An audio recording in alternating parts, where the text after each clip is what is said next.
Youngster cricket tournament उद्यापित पुछारीगुड़ा को हराई लडुगाँ दल विजयी।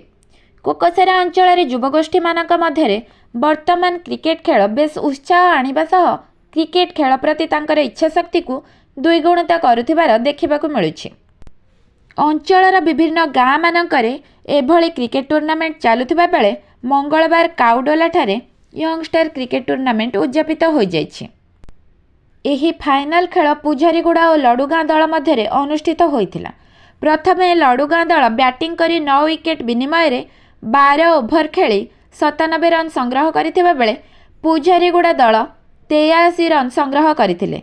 फଳରେ लडुगाँ दल विजय लाभ करथिले।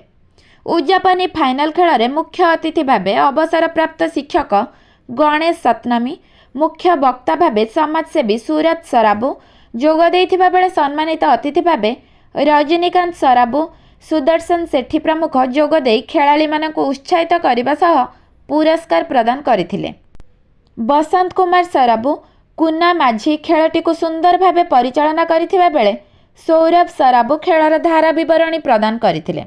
यंगस्टर क्रिकेट दलर पिंटू कोचिया, अजित माझी, सुनील, केशव माटी, हिमांशु, आकार, धनंजय, पिंटू, कुना, वीरेंद्र, निमाई, अनंत, सुशांत समेत अनुष्ठान समस्त सदस्य उपस्थित रही खेल परिचालन रे पूर्ण सहयोग करथिले।